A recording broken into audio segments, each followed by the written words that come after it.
आज एक sensational landmark judgement हुआ है बिल्किस बानो के केस में। हमारे साथ है एआईएमआईएम का president sir. Thank you so much आज तक के साथ बात करने के लिए।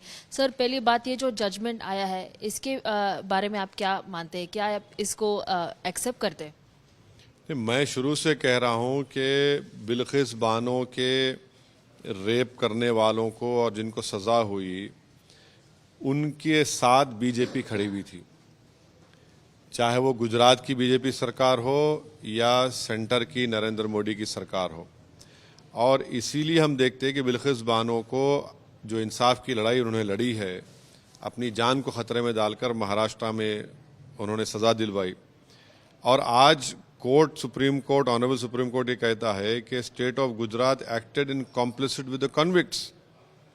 तो बेसिकली गुजरात की बीजेपी की सरकार ने उनको छोड़ने में पूरी मदद की। बीजेपी के 2 एमएलएज ने उनके रिलीज को एंडोर्स किया, बल्कि एक बीजेपी के एमएलए ने उनको संस्कारी कहा। और गुजरात के विधानसभा के चुनाव से पहले इनको छोड़ा गया। तो अब ये जो आया है, इसमें बात हम नहीं भूलना चाहिए कि यूनियन होम मिनिस्ट्री भी इनके रेमिशन को और प्रीमेच्योर रिलीज की इजाज़त दी थी जुलाई 11, 2012 के ख़त लिखकर। ये तमाम फैसला और बिल्किस बानो के रेपिस्ट को, उनके बच्चे के, उनकी माँ के कातिलों को छोड़ना नरेंद्र मोदी सरकार के उन बुलंदबांग दावों को एक्सपोज करता है। नारी शक्ति के बारे में आज बीजेपी खड़ी भी थी इन तमाम रेपिस्ट के साथ। और ये अच्छा पैगाम जाना चाहिए कि कोई रेपिस्ट किसी भी पॉलिटिकल आइडियोलॉजी का हो, उसको माफ़ी नहीं मिलनी चाहिए। और इसीलिए मैं इस बात का डिमांड करता हूं कि गुजरात की बीजेपी की सरकार और हमारे मुल्क की वज़ीर आज़म नरेंद्र मोदी की सरकार बिल्किस बानो से माफ़ी चाहे कि ये बहुत गलत उनसे हुआ था।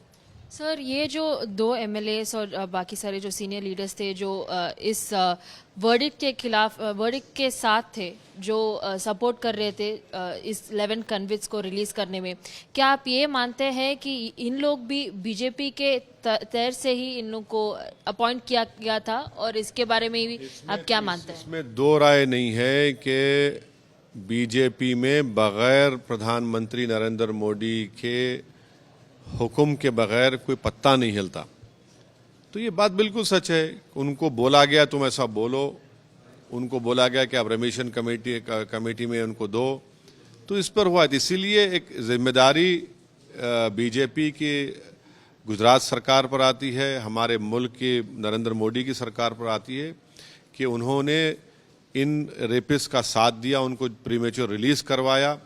और यूनियन होम मिनिस्ट्री का जुलाई 11, 2022 का लेटर है जिसकी बुनियाद पर उनको और फ़ायदा हुआ। इसीलिए हम इस बात का डिमांड करते हैं कि बिल्किस बानो से माफ़ी चाहनी चाहिए, ताकि एक स्ट्रांग मैसेज चला जाए उन रेपिस्ट को और उन महिलाओं को भी जो आज परेशान हैं।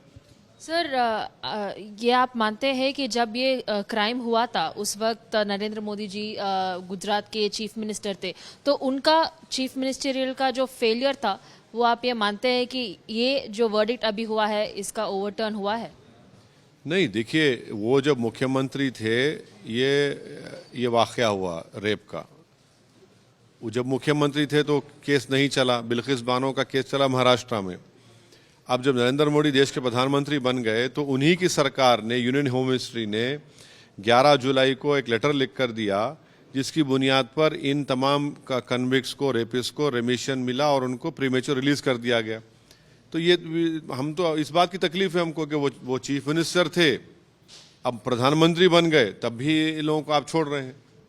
सर, आखिरी सवाल है, नरेंद्र मोदी जी और अमित शाह, ये दोनों को क्या बिल्किस बानो और उनके परिवार से माफ़ी मांगना चाहिए? ये आपका डिमांड है? मेरा डिमांड ये है कि गुजरात की बीजेपी की सरकार और केंद्र की सरकार, जो हमारे वज़ीर आज़म जनाब नरेंद्र मोदी साहब हैं, उनको बिल्किस बानो से माफ़ी मांगनी चाहिए, क्योंकि उन्होंने ही छोड़ दिया ना उनको। उन्हीं के फैसलों को आज सुप्रीम कोर्ट ने रद्द कर दिया। वो है एआईएमआईएम के चीफ असद ओवैसी हमारे साथ जो बात कर रहे थे, और ये भी बोल रहे थे कि बीजेपी का सरकार, जो स्टेट या सेंटर, दोनों को माफ़ी मांगनी चाहिए बिल्किस बानो से। वीडियो जर्नलिस्ट दामोदर के साथ अपूर्वा जयचंद्रन, आज तक।